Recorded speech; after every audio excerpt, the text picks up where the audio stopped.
right, well, welcome everyone. This is the regular meeting of the Local Alcohol and Drug Planning Committee. My name is Eric Geyer. I chair this meeting, and I also am the director of Jackson County Community Justice. Well, we are joined now by our guest out of, I'm going to say the Salem area, Wes. I hope that's okay. But Wes Rivers was nice enough to come and join us to talk about Measure 110, some of the grants, some of the implementation process around it. I know there's a lot of concern and maybe a little fear out of our community down here about what the response is going to be. And the state's really had a tall order once that legislation passed, or excuse me, that voter initiative passed, in terms of what's being asked of them in this response. So Wes, you don't have to respond to all of it, but the parts you're willing to speak to would be really well received here. So thank you so much for joining us. And yeah, you're up. Yeah, hi everybody. My name's Wes Rivers. I'm the interim project lead for Measure 110 implementation in the state. I'm happy to talk through a couple of things with you. Maybe I'll first give you a little bit of an implementation update, and then we can talk a little bit about the RFGP that's out currently and what kind of funding is getting out to the communities to kind of get this work started off. So what Measure 110 does, there are 5 major actions that Measure 110 does. So establishes the Oversight and Accountability Council, which is a 22-member body who is responsible for the distribution of funding from the marijuana dollar account, known as the Drug Treatment and Recovery Account, to communities to support treatment and recovery services. It establishes a telephone ARC, Addiction Recovery Center, as named in the law. It's a telephone line that provides 24/7 triage and intake for folks looking for services. It also acts as a way in which folks can get a citation dismissed for possession of small amounts of controlled substances. Secondly, it establishes the services, right, by which the OAC is funding. So the Addiction Recovery Center, which is supposed to be one in every CCO region. That's just one in every geographic CCO region, not necessarily tied to the CCO.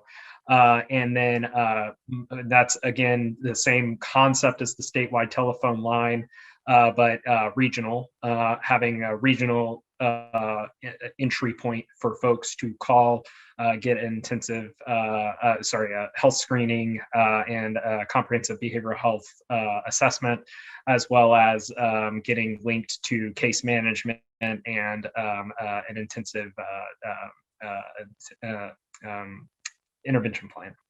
So those are kind of the service elements. For drug penalties, it creates the Class E violation, this is what most people hear about, is the decriminalization of small amounts of controlled substances. So in the criminal code, it creates this Class E designation for those small amounts and equates it to a fine. And then allows for a person who is in need of services to go out and reach out to one of these ARCs, either the statewide telephone line or the regional ARC, and get that fine deferred if they get the screening that is required.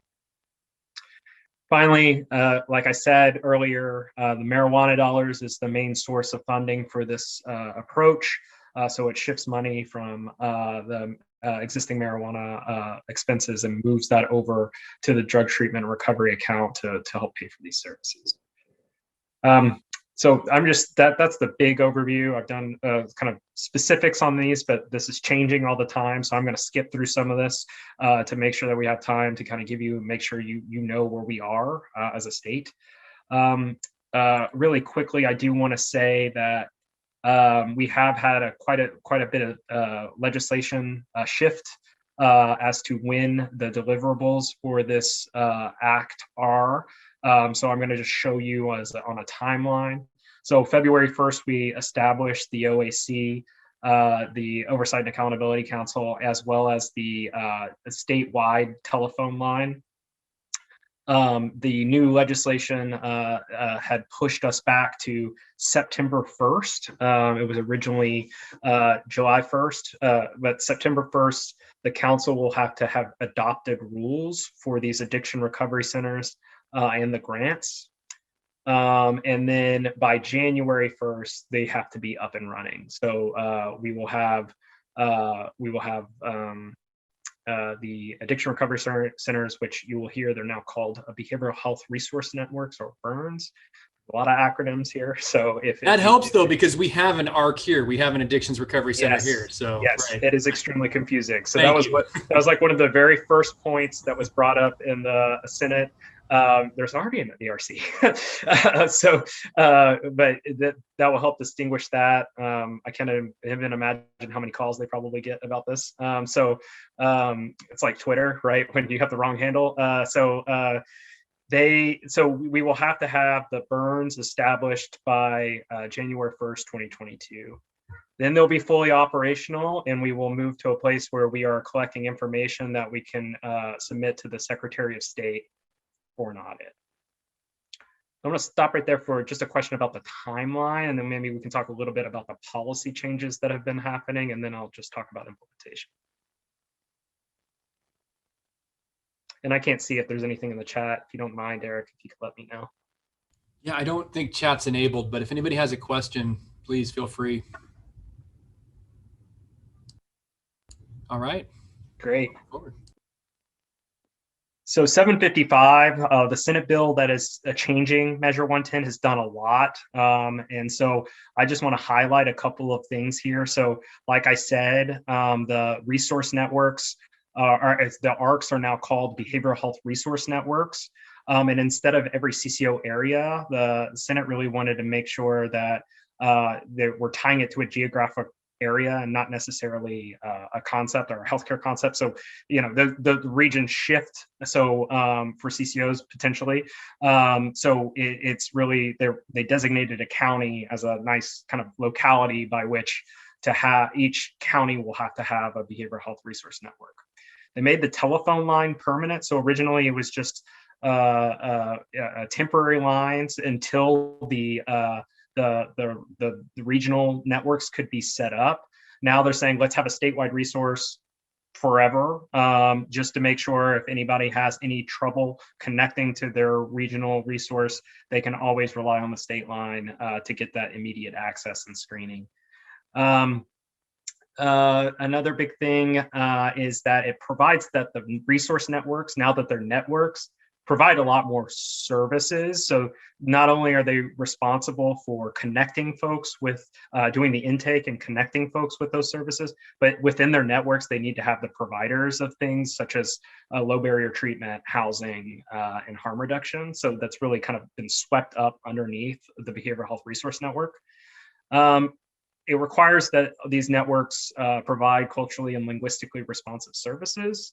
And then finally, it takes OHA and puts OHA in the business of making sure that verifications for the screening. So if an individual goes in to get a screening to waive their citation, that the OHA then transmits that information to the courts for purposes of citation dismissal.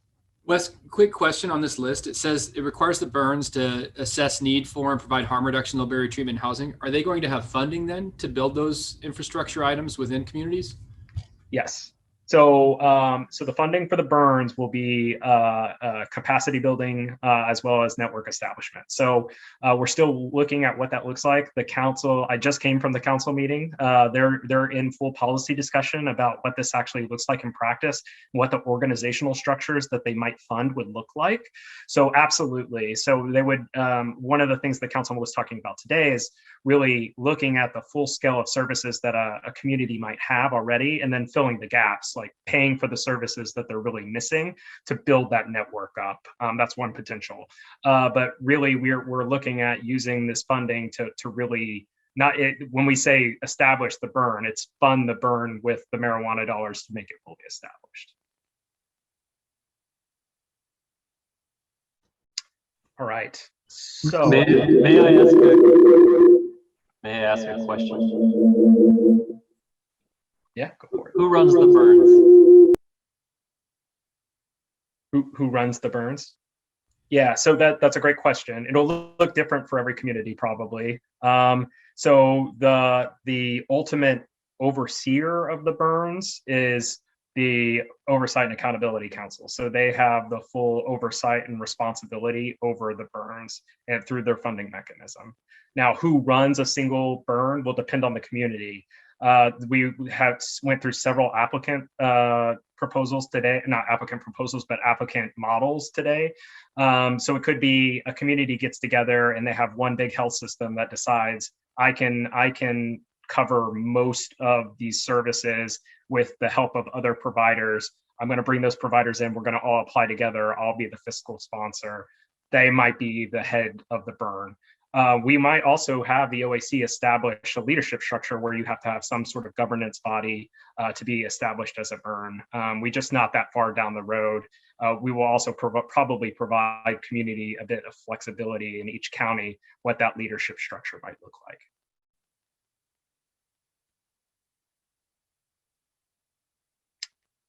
Okay. So for the grants, the tribes are now explicitly eligible to apply for funding to pay for services. Before it was implied, and now they are explicitly named partners, governmental partners to apply for these funds. Council will be awarding based on prioritized CBOs serving communities impacted most by the war on drugs. So that would be looking at a mix between kind of geographic and demographic rates of incarceration and arrest of drug arrests.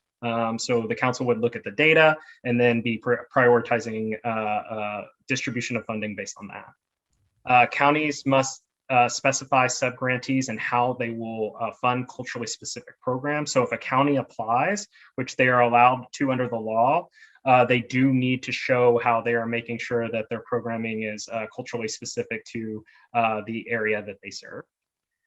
And then there's a couple of other things here that I just want to make sure that we go over, is that treatment providers have to be licensed and certified or credentialed by the state. So if you are providing a service that requires a credentialing or a treatment, a credentialing or a licensure, you have to have those to be able to apply and be funded. And then Medicaid. So there was a little bit of unclarity about what the role of Medicaid was in the law. So this tried to clarify that a bit. And I think there's still some kind of wordsmithing that's happening in the background. But Medicaid is the payer of last resort in federal law. So whatever the grants pay for, it will not be Medicaid eligible services most likely. So it'll be separate and apart from Medicaid. But that being said, we would encourage those who are grantees to be billing Medicaid for the services that are eligible.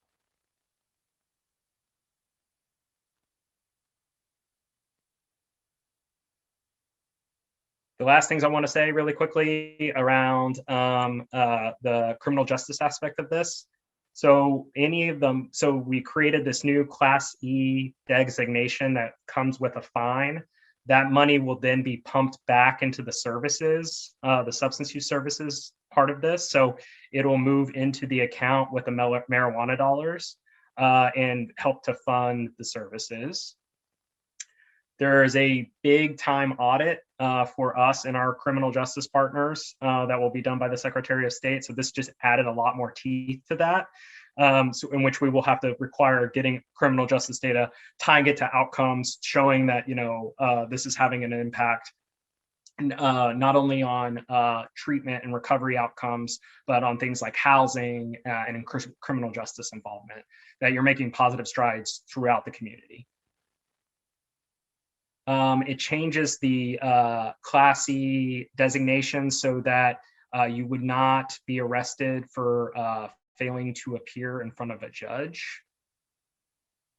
Then requires law enforcement to provide info to a cited person after they have received a screening. Or how to receive a screening, excuse me. There's a couple other things there. The only other big important thing is it brings youth into the law. So there was a lot of concern about youth being left out or the parity between juvenile justice and adult justice. So youth are able to participate in the program for any reason, they would be able to call the line just like anyone else and get a screening and assessment. Wes, has there been conversation within these meetings about whether or not citations are going to be an actual, whether there's going to be any of, whether they're going to be done? Because there's a concern that there haven't been a lot done yet since the law went into effect. Rather, I think officers are making direct referrals to a prime peer program or something like that. But if this isn't the primary vehicle by which frontline officers are connecting people to resources, does that impact this program at all? It does. So I think that's there's a lot of training going on with our criminal justice partners to make sure that officers are making the citations, and not only that are making the citations, but are also fulfilling the element of having that discussion and referral to the line.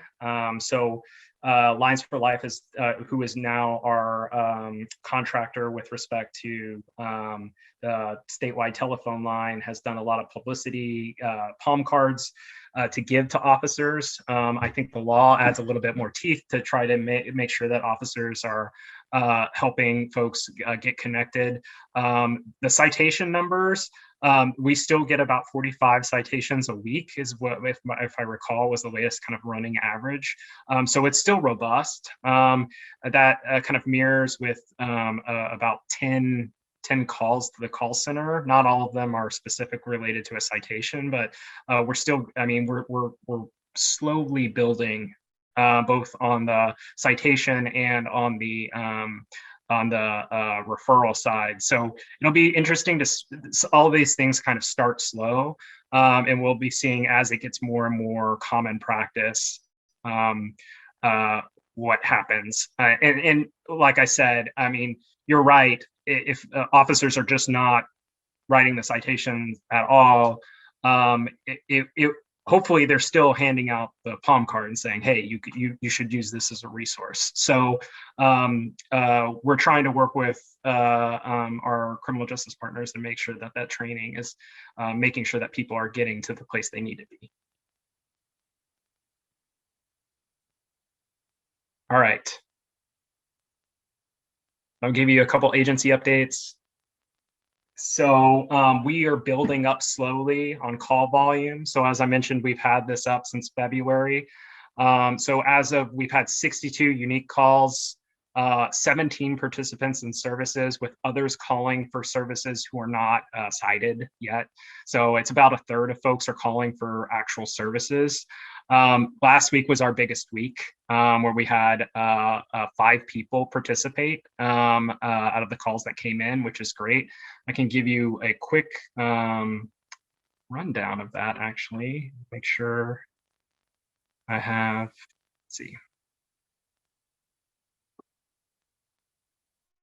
All right, so participants who received the screening. So we've had 2 in Multnomah, 1 in Josephine, 2 in Coos, 1 in Lane, 3 in Umatilla, 1 in Clatsop, 2 in Lynn, 2 in Douglas, 1 in Yamhill, 1 in Wasco, 1 in Polk.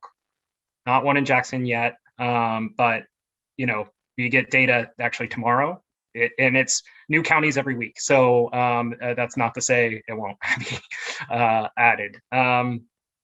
As for folks calling in with respect to other services, that's been mixed, and some have come actually from folks living from a bordering state, so might not be as big, but we've gotten also a lot of folks calling in, law enforcement officers calling in, just asking for resources. So to your point, Eric, I think folks are looking for the resource and figuring out what they can do to support people that they encounter.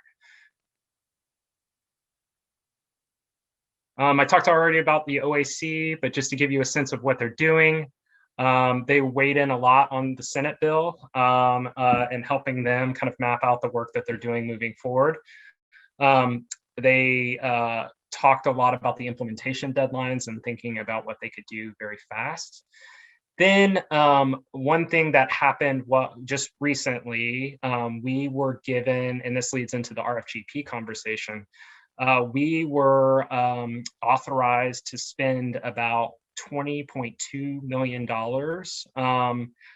before June 30th to kind of kickstart the law, right? And so the House of Representatives introduced a bill that really authorized us to get the funding out the door because people need help now. And so to do that, we did that in a couple of different ways. One was to set a tribal set aside to make sure that we were honoring our government to government agreement with the tribes. So we're still talking with the tribes about how to spend that money and how they would like to spend that money. The second is through direct contract amendments. So we have direct contracts with counties and providers, especially around housing and harm reduction, that we can start to get that money out the door quickly. And then the last way was to put out the RFGP and to really blanket the system, make sure that we are getting proposals from folks from all over the state who might need more capacity in delivering services to the people that they serve. So that RFGP is what the council really helped to create.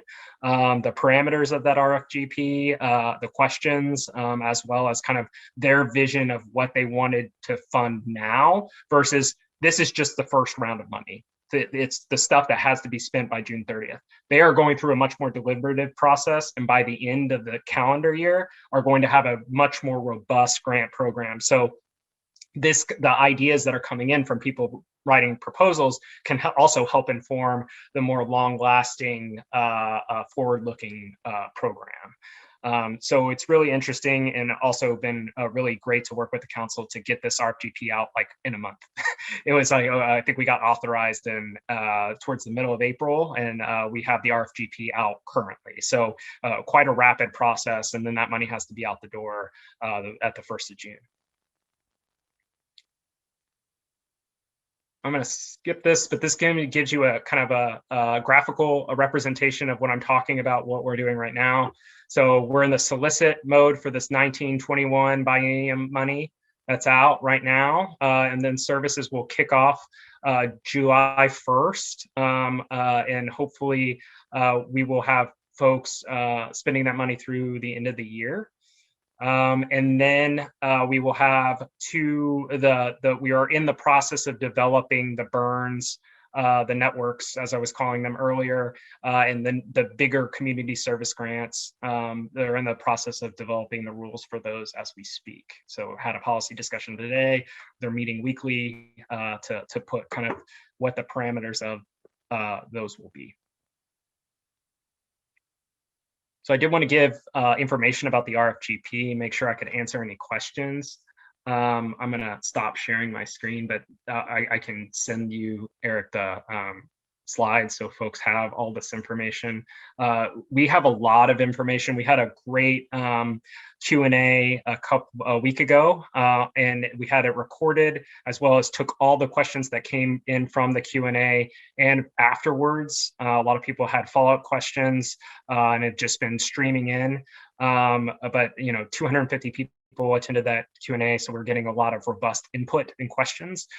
We put a Q&A document together about the main questions, the 75 most frequently asked questions, I guess, and we can share those with you so that you have a full compendium of answers to your questions that if you are planning to apply or of a group in your community that's planning to apply but has questions. And then Coral and I are always able to answer questions. But the real part of it is that we are funding the part of the law that's trying to get access to services more robust. So that's in terms of low barrier treatment services, housing, harm reduction services, and peer support and recovery services. So there's also supported employment and provider technical assistance. So you could apply to go out and hire some technical assistance in the areas of substance use disorder treatment or peer delivered services, or housing for that matter. But the main crux of it are those like 4 big buckets of harm reduction, low barrier treatment, housing, and peer delivered services.